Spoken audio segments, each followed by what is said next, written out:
à tous, donc aujourd'hui on va monter une petite mouche en fibre synthétique. Donc je vous dirais là-dedans il y a quand même beaucoup de choix de matériaux différents. Donc tout ce qui est fibre synthétique, je vous dirais vous avez beaucoup de couleurs, l'avantage qui existe là-dedans, mais aussi beaucoup de textures différentes. Donc ça on peut en avoir qui sont des fois plus ou moins raides, plus ou moins ondulées aussi, avec un petit peu de flash dedans, sans flash. Donc on a quand même un gros choix. Moi, je vous dirais ceux que j'aime le plus quand même, la SF Blend, donc la Stiff-Harar Blend de HCH2O, qui est un produit quand même assez frisé, mais pas trop. Puis au niveau de la texture, qui est quand même assez souple aussi, mais qui est pas trop raide, donc il y a quand même une belle nage. Tout ce qui va être les fibres, par exemple la Enrico Puglisi aussi, la EP Fiber, qui est un très bon produit. Ça, par exemple, je vous dirais, c'est un petit peu comme une imitation, le Widow Web de chez MFC. Pareil, c'est un autre produit que j'aime beaucoup. On peut retrouver après des produits des fois qui peuvent être beaucoup plus raides, comme la Supreme Air, qui sont des fibres beaucoup plus raides mais beaucoup plus ondulées. On en a d'autres qui sont extrêmement souples. Donc je vous dirais après, tout dépend de comment vous voulez les utiliser, puis ce que vous voulez faire comme montage. Mais ça par exemple, dès qu'on veut faire des mouches entièrement avec ça, puis qui vont être très solides, on veut pas non plus avoir quelque chose qui va être trop souple. Parce que sinon ça a des chances de se mélanger, puis quand vous allez lancer, avoir des problèmes, votre mouche qui va tout le temps mêler. Donc là par exemple, vous voyez pour aujourd'hui, on va faire, c'est quasiment juste de la SF Blend qu'on va utiliser avec un petit peu de Widow Web aussi pour le ventre. On peut rajouter un petit peu de flash dedans, c'est pas forcément obligatoire. Là par exemple c'est de la Predator Fiber de Textrim. Pour l'hameçon, je vais utiliser de quoi de très costaud aujourd'hui. On a le Arex SA270, donc là c'est un 4-0, qui est quand même très gros pour un 4-0 aussi, mais là on va monter de quoi pour la merde, pour aller pêcher du gros poisson. Et en fil de montage, vous voyez, j'utilise pareil, Textrim, du Portrait en 100 deniers, dans le blanc. Donc on va commencer par faire une petite couche de fil sur notre hameçon.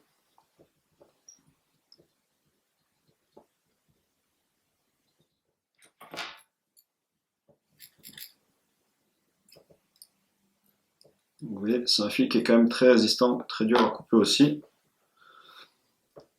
Donc, en fait, dès qu'on veut travailler avec des fibres synthétiques, souvent le secret, moi je préfère les placer un petit peu avant, puis les couper, retailler légèrement par la suite, mais je vous dirais, je taille quand même très peu mes fibres.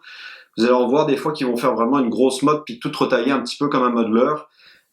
Au prix que ça coûte, moi je préfère quand même les tailler un petit peu d'avance.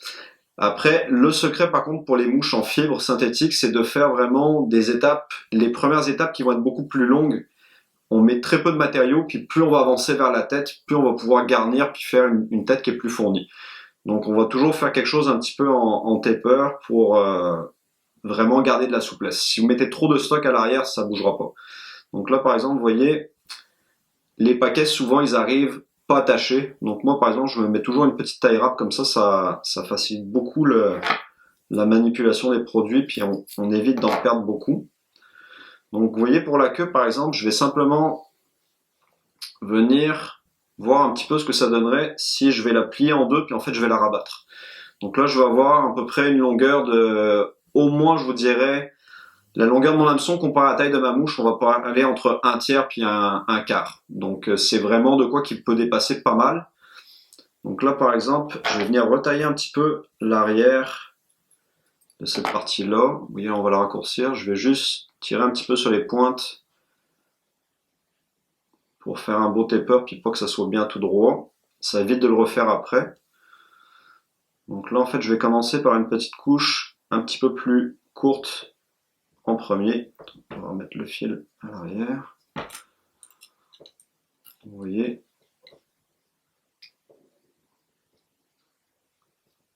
On va attacher sur quelques millimètres quand même. La partie qui va être un petit peu plus longue, elle pareil, vous voyez, on va tout de suite lui redonner un petit taper un peu plus en pointe. Là en fait on va vraiment faire en sorte que ça soit quand même déjà assez long. Donc là c'est une première couche. Puis en fait, à chaque couche, on va raccourcir progressivement, puis mettre de plus en plus de matériel. C'est vraiment ça le secret, je vous dirais, surtout avec ces mouches en fibre pour avoir une belle action dans l'eau. Donc là, vous voyez même, j'aurais pu la faire encore même pas mal plus longue, ça dérange pas, c'est des mouches qui vont vraiment bien s'engamer, c'est très souple, donc on pourrait la faire même un petit peu plus longue si on voudrait.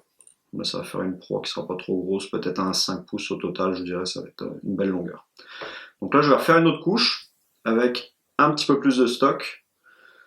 Donc, vous voyez, je vais venir prendre un petit peu plus de fibres. On vient toujours couper au rod à taille rap. Donc là, je vais ravancer un petit peu mon fil de montage aussi. Là, vu que j'ai quand même pas mal une bonne longueur, ce que je vais faire, c'est que je vais la plier en deux une première fois. On vient couper. Puis là, en fait, si vous voulez, je vais refaire une autre couche comme ça, en le pognant par le milieu. Donc là, je déségalise un petit peu les pointes. Ça me permet d'aller chercher un peu plus de longueur.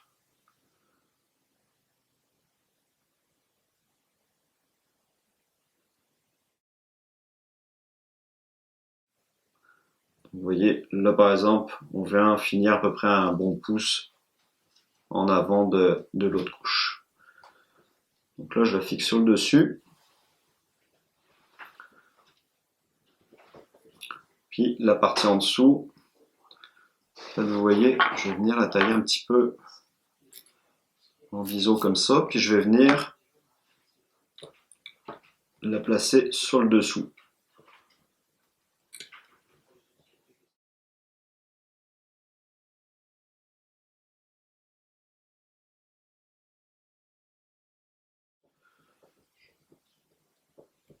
Tac. Donc, vous voyez le fait qu'on a vraiment un taper, ça va vraiment donner beaucoup de souplesse à notre montage. Donc bien important, petite couche de vernis à chaque étape. Vu que c'est des fibres qui sont extrêmement solides, c'est l'avantage un petit peu de la fibre des fibres synthétiques comme ça, c'est que c'est très durable comme mouche. Donc si vous pensez à bien vernir, bah, vous allez faire beaucoup de poissons avec la même mouche sans problème. Je vais venir rajouter un petit peu de flash quand même dedans. Donc vous voyez, je vais juste prendre un petit peu de quelques pincées.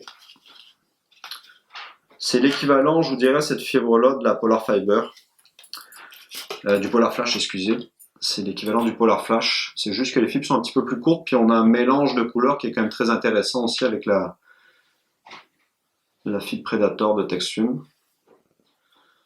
Donc vous voyez là par exemple, il va falloir que je raccourcisse pas mal. Je veux pas que ça dépasse trop. Donc je vais recouper en deux. C'est vraiment pour rajouter un petit peu de flash dans la partie du corps. Bon, donc là, je vais venir en mettre une couche par exemple comme ça. Puis le reste, je vais venir le rabattre pareil en dessous. Pour avoir du flash un petit peu de partout autour.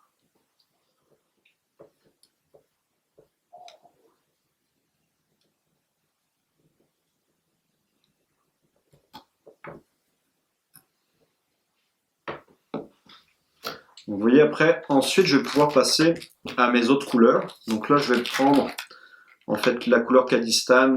On peut prendre une couleur un petit peu blanche, n'importe quelle couleur un petit peu plus claire que le dos. Pour venir faire en fait la partie du ventre. Puis je vais prendre une couleur plus foncée pour faire le dos. Donc là par exemple, on va se prendre une pincée. Donc si on les replie en deux, après c'est sûr qu'il faut quand même y penser pour en prendre un petit peu moins. Vous voyez par exemple là, vu que je sais que je ne vais pas avoir besoin d'une très grande longueur, cette longueur là, je la replie en deux une première fois.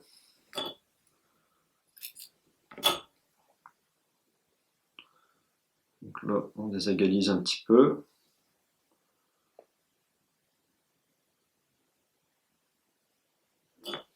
Quand vous êtes rendu là, je vous dirais moi ce que j'aime bien faire, vous voyez, c'est les tailler en fait un petit peu de cette forme là.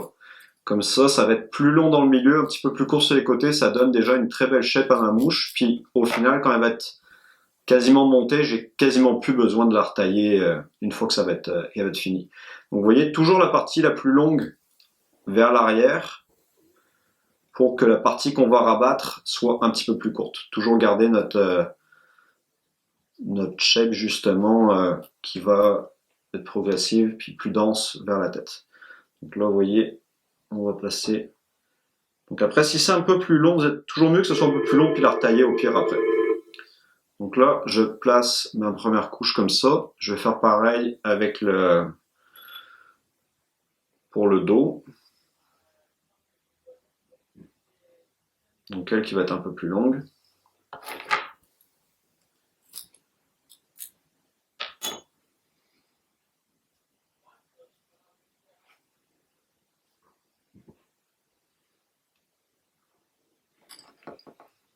Donc, vu que j'aurais pas assez de longueur par exemple pour la recouper, je vais vraiment l'utiliser telle quelle.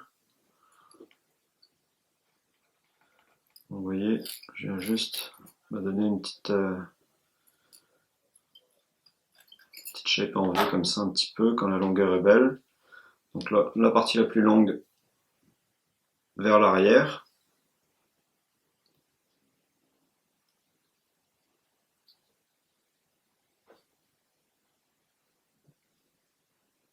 Donc là, je vais pouvoir rabattre le dessus ou le dessous en premier. Là, les deux, je vous dirais, n'ont pas vraiment d'importance. Donc vous voyez, c'est pour ça aussi que je l'attache sur une certaine longueur pour être capable de rabattre puis en fait rattacher par-dessus mon ourlet. Donc ça, en faisant comme ça, je vous dirais, puis avec des fils surtout qui sont très costauds, puis une bonne couche de vernis, ça vous fait de quoi qui est vraiment indestructible.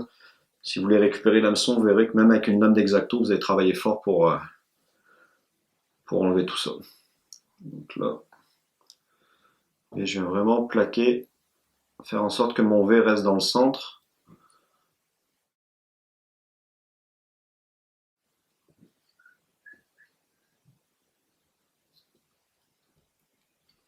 Donc là, il va me rester de la place pour faire une dernière couche. Donc vous voyez, techniquement, si là, on pourrait commencer déjà à la tailler un petit peu si on veut la retoucher, mais je vous dirais, on est mieux des fois d'attendre vraiment que la mouche soit terminée pour vraiment bien évaluer la forme finale avant de foutre un coup de ciseau dedans, parce qu'une fois que vous l'aurez taillé, ça sera trop tard. Donc une bonne couche de vernis encore. Donc là, il va me rester de la place pour faire une dernière petite couche. Donc là, j'ai pas besoin d'avoir une très grande longueur de fibre, mais on en met un petit peu plus pour faire une tête qui va être un petit peu plus dense.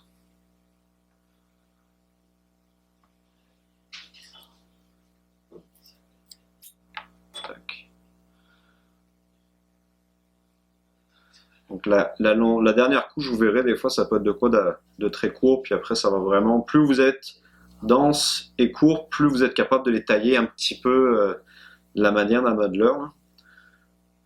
Plus à l'inverse vous allez être très long, plus ça va être difficile.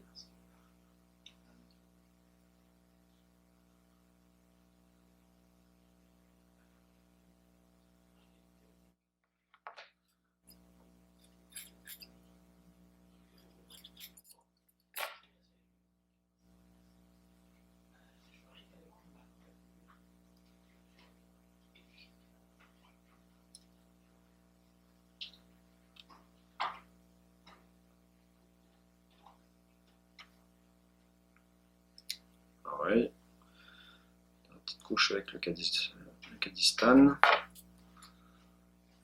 voyez là j'en prends un petit peu moins parce que elle, justement, je la plie en deux.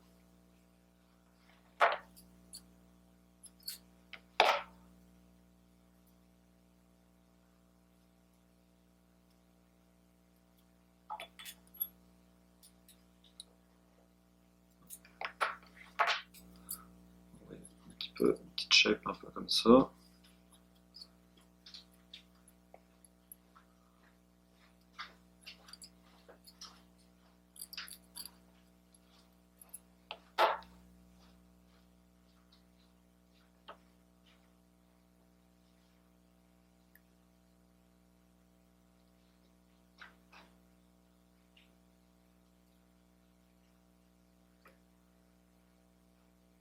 Et on essaie de faire en sorte que la fibre arrive un petit peu moitié-moitié, faire de quoi de beau et de symétrique. Donc on va récupérer toute la fibre, une couleur. Le fait que ça fasse une petite bosse au niveau de la tête, c'est pas bien grave, parce qu'en fait là, vous allez avoir un œil qui va venir se coller par-dessus puis cacher justement cette tête-là, donc c'est pas du tout un souci. Et on vient.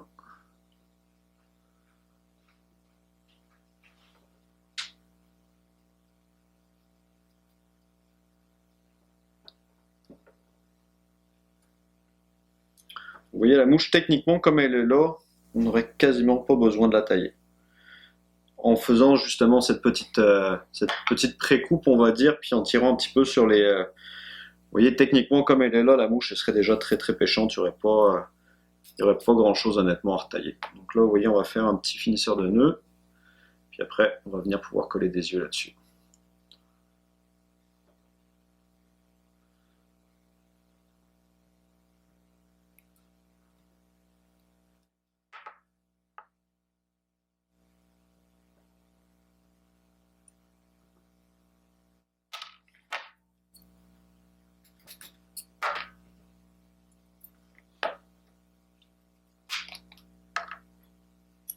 Donc là, j'ai fait dans une couleur tan, mais je vous dirais, c'est sûr que des couleurs, là, techniquement, on va plus imiter un mulet un petit peu dans ces couleurs-là. Si vous le feriez avec du bleu, par exemple, pour le dos, un ventre beaucoup plus blanc, c'est quand même de quoi de très très polyvalent. Après, vous verrez, si vous voulez en faire pour le tarpon, n'hésitez pas à faire des couleurs beaucoup plus flash. Mettons des mix de noir et rouge, mauve et noir aussi, qu'on retrouve beaucoup, chartreuse et jaune par exemple. Ça va être des excellentes couleurs pour le tarpon. Mais dès qu'on veut rester dans des couleurs beaucoup plus naturelles, comme ça par exemple pour imiter un peu plus un mulet, ça va être parfait.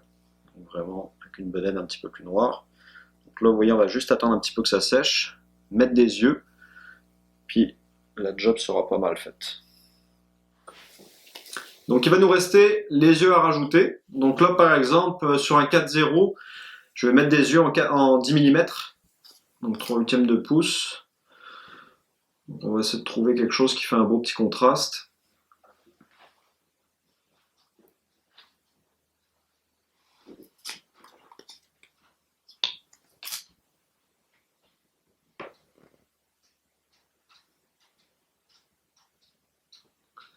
On va s'assurer quand même de les poser le plus symétrique possible.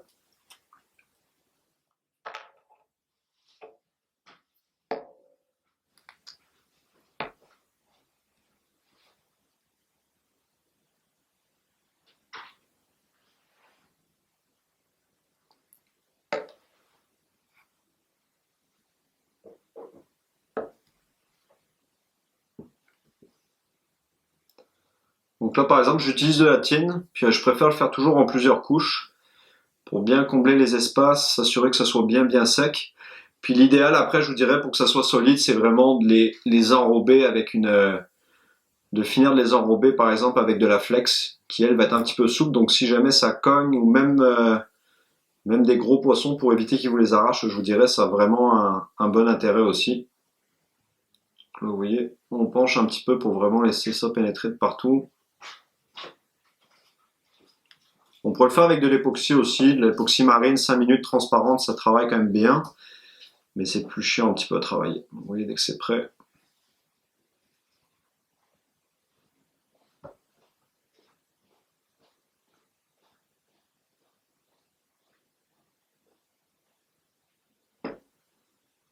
Je vais venir donner une petite couche en haut.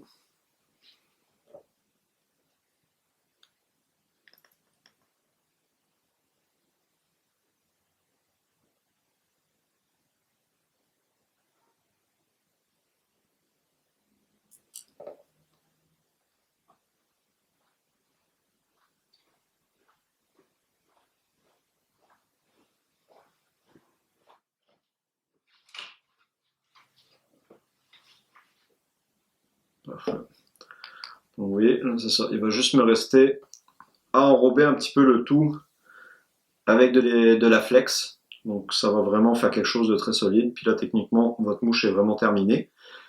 De toute façon, même si les yeux s'arrachent, tout ce qui est en dessous va être très solide. Donc au pire, c'est juste de recoller un autre œil par-dessus. Puis le tour est joué. Merci à tous, puis bon montage.